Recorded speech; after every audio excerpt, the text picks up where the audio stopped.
శ్రీ గురుభ్యో నమః. 9లో 28వ శ్లోకం. ఓం శుభ అశుభ ఫలైరేవం మోక్ష్యసే కర్మబంధనైః సన్యాసయోగయుక్తాత్మా విముక్తో మాముపైష్యసి. ముందుగా పదపదానికి అర్థం తెలుసుకుందాము. శుభ అంటే మంచి, అశుభ అంటే చెడు. ఫలై ఏవం ఫలముల నుండి ఈ విధంగా, మోక్షసే విముక్తి పొందుతావు, కర్మబంధనై చేసిన పనులు బంధనముల నుండి, సన్యాస అంటే త్యాగము చేయడం, ఫలాపేక్షను విడిచిపెట్టడము, యోగ భగవంతునితో అనుసంధానం, యుక్తాత్మ ఆ యోగంలో స్థిరమైన మనస్సు కలవాడు, విముక్త పూర్తిగా విముక్తి పొందినవాడు, మాముపైష్యసి నన్ను చేరుకుంటాడు. పరమాత్మ ఏం చెప్తున్నాడంటే 27వ శ్లోకంలో అంటే వెనకటి శ్లోకంలో నీవు చేసే ప్రతి పనిని, తినే ఆహారాన్ని, దానము, తపస్సు అన్నిటినీ నాకు అర్పించని చెప్పాడు కదా పరమాత్మ. ఇప్పుడు దాని ఫలితాన్ని చెప్తున్నాడు. మనిషి చేసే ప్రతి కర్మకు మంచి లేదా చెడు ఫలితం తప్పకుండా వస్తుంది. ఆ ఫలితాలే పునర్జన్మలకు కారణమవుతాయి. కానీ ఎవరైతే తమ కర్మలను భగవంతునికి సమర్పించి ఫలాపేక్ష లేకుండా చేస్తారో వారికి కర్మ ఫలాలు అంటవు.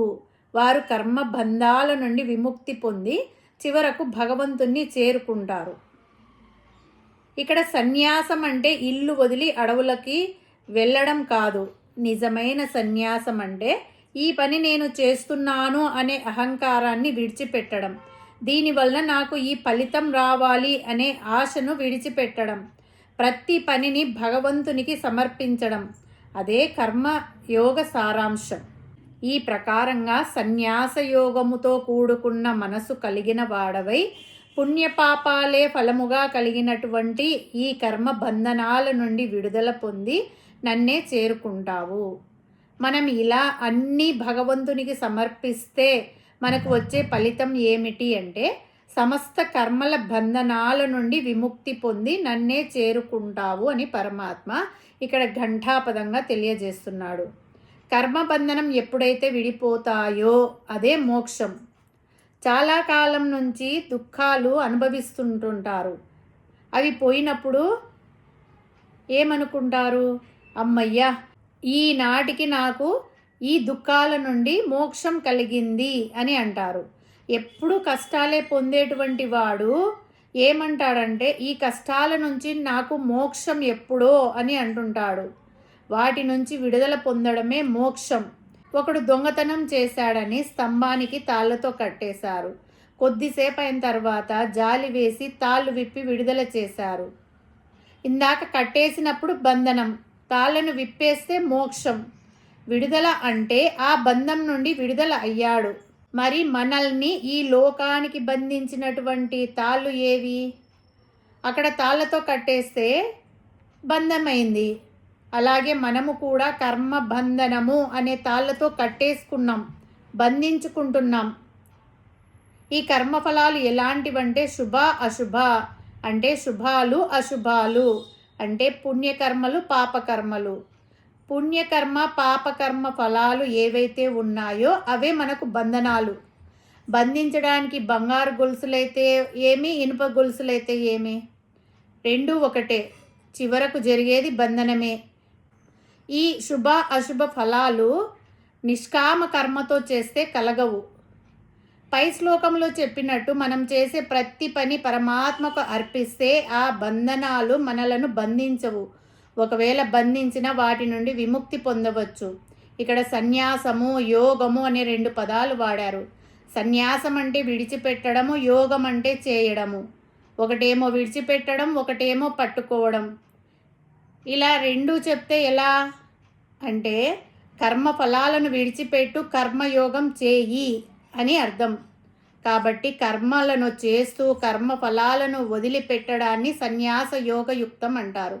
ఎవరైతే నిరంతరము ఎల్లప్పుడూ కూడా తాను చేసే సమస్త కర్మలను ఏ రకమైన కర్మఫలాలను కోరకుండా, ఏ రకమైన ఫలాసక్తి లేకుండా నిష్కామంగా ఇది నా కర్తవ్యం అనుకుంటూ అలా కర్మలు చేసినట్లయితే అప్పుడు దానిని సన్యాస యోగయుక్తము అని అంటారు. కులశేఖర ఆల్వార్ గారు ఇలా చెప్పారు. మానవులారా, మీరందరూ తెలుసుకోండి, ఒక నిజాన్ని చెబుతాను అని అంటున్నాడు. సంసారం అనే తరంగాలతో కూడిన సముద్రం అనే ఆపదలో మునిగి ఉన్నారు మీరందరూ. దాని నుంచి బయటపడాలి అంటే ఓం నమో నారాయణాయ అనేటువంటి ఆ పరమాత్ముని యొక్క దివ్యమైన నామాన్ని మీరు చక్కగా ధ్యానం చేసినట్లయితే మీరందరూ కూడా ఈ సంసార సాగరం నుండి బయటపడతారు అని కులశేఖర ఆల్వార్ గారు చెప్పారు. నారాయణుడే పరమోత్కృష్టమైన దైవ స్వరూపము. ఆ పరమాత్ముడే అనంతమైన జ్యోతిగా వెలుగుతున్నాడు. ఈ జగత్తంతా నిండి ఉన్నవాడు పరమాత్ముడే.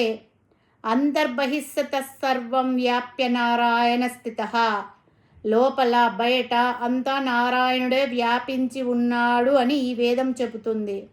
అందువలన ఏదైతే మనము శుభములని అశుభములని పాపములను పుణ్యములనే భావనతో చేస్తామో వాటన్నిటి నుంచి కూడా మనం విముక్తి పొందుతాము. ఎప్పుడు అంటే ఏది చేసినా పరమాత్మ సమర్పణగా చేసినట్లయితే, శ్రీకృష్ణ పరమాత్మ యొక్క దివ్యమైన అమృత తుల్యమైన చక్కని నామాన్ని మనం ఔషధంగా సేవించినట్లయితే, మనకు వ్యాధి వచ్చినప్పుడు బయట మందులు వాడితే వ్యాధులు ఎలా నయం అవుతాయో అలాగే పుట్టుక మరణం అనేటువంటి నిజమైన వ్యాధులన్నీ కూడా ఆ పరమాత్మ నామంతో పోతాయి. నీవు సర్వము కూడా శ్రీకృష్ణార్పణమస్తు అని కర్మను ఆచరించినట్లయితే తప్పకుండా నా అనుగ్రహాన్ని పొందుతావు అని చెప్తున్నాడు పరమాత్మ. ఏది చేసినా నేను స్వామి దాసుడిని, ఆయనే నన్ను నియమిస్తున్నాడు అని అంతా ఆ పరమాత్మ ఎందే ఉంచడం, అదే సన్యాస యోగం. మనము ఈ శ్లోకం ద్వారా తెలుసుకోవాల్సినది ఏమిటంటే, నీవు చేసే ప్రతి పనిని భగవంతుని సేవగా భావించి చేయి, ఫలితాన్ని ఆయనకే అప్పగించు. అప్పుడు నీకు పాప పుణ్యాల బంధాలు అంటుకోవు. మనస్సు ప్రశాంతంగా మారి చివరకు భగవద్ దర్శనానికి దారి తీస్తుంది. హరి ఓం తత్సత్.